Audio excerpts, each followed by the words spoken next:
Hi friends, welcome to my YouTube channel. ಯಾರೆಲ್ಲ ನನ್ನ channel ಹೊಸದಾಗಿ ನೋಡ್ತಾ ಇದ್ದೀರಾ, ಪ್ಲೀಸ್ ಸಬ್ಸ್ಕ್ರೈಬ್ ಮಾಡಿ ಪಕ್ಕದಲ್ಲೇ ಕಾಣುವಂಥ ಬೆಲ್ ಐಕಾನ್ನ ಒತ್ತಿ. ಅಣ್ಣಯ್ಯ ಸೀರಿಯಲ್ ಇಂದಿನ ಸಂಚಿಕೆ ಏನಾಗಿದೆ ನೋಡೋಣ ಬನ್ನಿ.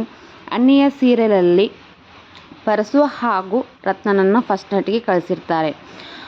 ಹಾಗೆಯೇ ರತ್ನನನ್ನು ಹೊತ್ಕೊಂಡು ಪರಸು ಬರ್ತಾನೆ ಹೊರಗಡೆ. ಎಲ್ಲರೂ ಬರುವಾಗ ಮನೆಯವರೆಲ್ಲರೂ ಸೇರ್ತಾರೆ. ರತ್ನಗೆ ಹೊಟ್ಟೆ ನೋವು ಬಂದು ಬಿದ್ದಿದ್ದಾಳೆ ಅಂತ ಪರಸು ಹೇಳ್ತಾನೆ. ಆವಾಗ ಅವರಪ್ಪ ಏನು ಹೇಳ್ತಾರೆ ಅಂದರೆ ರತ್ನನ ಮಾವ, ಆಯಿತು ಹೊಟ್ಟೆ ನೋವು ಬಂದಿದ್ದರೆ ಹೋಗಿ ಗಾಡಿಯಲ್ಲಿ ಹಾಕು, ನಾನೇ ಹಾಸ್ಪಿಟಲ್ಗೆ ಕರ್ಕೊಂಡು ಹೋಗ್ತೀನಿ ಅಂತ ಪರಸು ಅಪ್ಪ ಹೇಳ್ತಾರೆ. ಸರಿ ಎಂದು ಪರಸು ಹೋಗಿ ರತ್ನನನ್ನು ಗಾಡಿಯಲ್ಲಿ ಹಾಕ್ತಾರೆ. ಹಾಗೆ ಸೀನ್ ಬಂದುಬಿಟ್ರೆ ರತ್ನನ ಹಾಸ್ಪಿಟಲ್ಗೆ ಕರ್ಕೊಂಡ್ಬಂದ ಮಾವ ಹೊರಗೆ ಚೆಕಪ್ ಮಾಡ್ಕೊಂಡು ಬರ್ತಾರೆ. ಬಂದ ಮೇಲೆ ಡಾಕ್ಟರ್ ಹೇಳ್ತಾರೆ, ಟೈಮ್ ಟು ಟೈಮ್ ನೀವು ಮಾತ್ರೆಯನ್ನು ತಗೋಬೇಕು, ಮಿಸ್ ಮಾಡಿದೆ ಅಂತ ರತ್ನಾಗೆ ಹೇಳ್ತಾರೆ.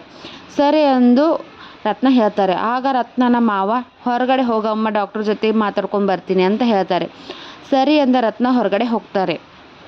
ಹಾಗೆ ರತ್ನನ ಮಾವ ಡಾಕ್ಟರ್ಗೆ ಕೇಳ್ತಾರೆ, ಏನು ಹೇಳ್ತಾ ಇದೆ ನಿಮ್ಮ ಡಾಕ್ಟರ್ ವೈದ್ಯಕೀಯ ಅಂತ ಕೇಳ್ತಾರೆ. ಡಾಕ್ಟರ್ ಹೇಳ್ತಾರೆ, ನಿಮ್ಮ ಹೇಳ್ತಾ ಇದ್ದಾರೆ ರೋಗವಿದೆ, ಏನಪ್ಪ ಅಂತಂದರೆ ಸಿಂಡ್ರಮ, ಅದ ಕಾರಣವಾಗಿ ನಿಮ್ಮ ಸೊಸೆಗೆ ಮಕ್ಕಳಾಗಲ್ಲ ಎಂದು ಡಾಕ್ಟರು ರತ್ನನ ಮಾವನಿಗೆ ಹೇಳ್ತಾರೆ. ಆದ್ದರಿಂದ ರತ್ನನ ಮಾವ ತುಂಬಾ ಶಾಕ್ ಆಗ್ತಾರೆ. ಸೀನ್ ಕಟ್ಟಾಗಿ ಪಿಂಕಿ ಮತ್ತು ಸೀನು ಸ್ಕೂಟಿಯಲ್ಲಿ ಬರ್ತಾ ಇರ್ತಾರೆ.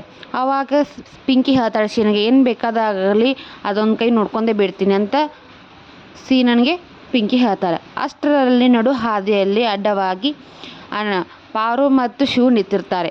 ಇದು ಇಂದಿನ ಸಂಚಿಕೆ.